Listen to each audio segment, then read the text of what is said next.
Kenapa SDM kita harus unggul? Sehingga Polri akan presisi. Ini satu bagian saja. Karena SDM itu adalah darahnya. Kalau SDM-nya tidak dikelola dengan baik, pasti organisasi juga tidak berjalan dengan baik. Sehebat apapun juga peralatan yang kita miliki, ujungnya kembali pada sumber daya manusia yang kita miliki. Perubahan ini harus kita lakukan, karena kondisi yang kita hadapi yang terus berubah. Oleh karena itu, membaca konteks dan situasi masyarakat penting pada perubahan era yang terjadi ini. Di balik kekuatan yang besar, terdapat tanggung jawab yang besar.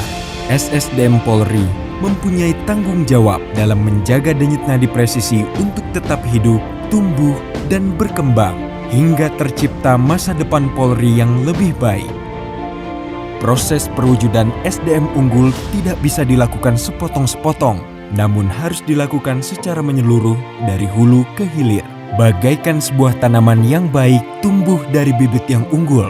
Semua itu melalui siklus memilah, menanam, merawat, dan menuai. Dari analogi siklus tersebut, tantangan apa yang kita hadapi sekarang? Apa yang kita tuai? Inspektur Jenderal dikabarkan ditangkap terkait kasus narkoba. Dikabarkan ditangkap Divisi Propam Polri.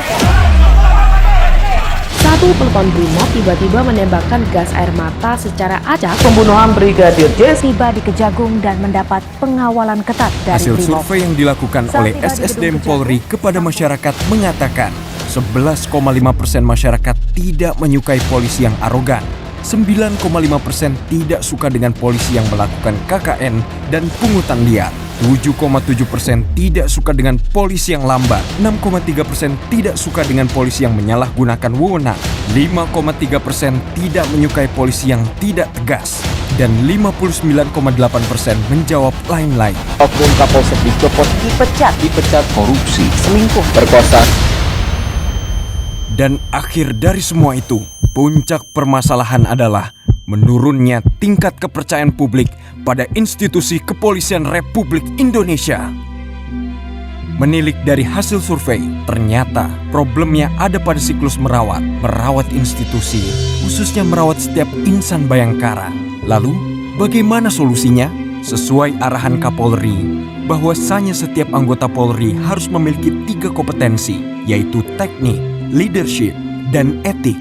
Dalam mendukung 3 kompetensi tersebut, SSDM Polri telah menyelenggarakan berbagai program dan pelatihan, di antaranya Polri Belajar, internalisasi nilai-nilai kebayangkaraan, team building, support psikologi, trauma healing, manajemen talenta Polri, peningkatan kerjasama pendidikan kampus dalam dan luar negeri, assessment center, dan masih banyak lagi.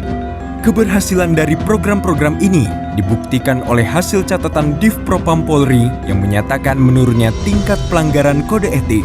Dari grafik tersebut memperlihatkan penurunan yang signifikan, yakni sebesar 35%. Menjaga denyut nadi presisi adalah tugas SSDM Polri dengan tetap memilih bibit terbaik, merawat dengan baik, hingga tumbuh menjadi insan-insan Bayangkara yang kokoh, menopang institusi.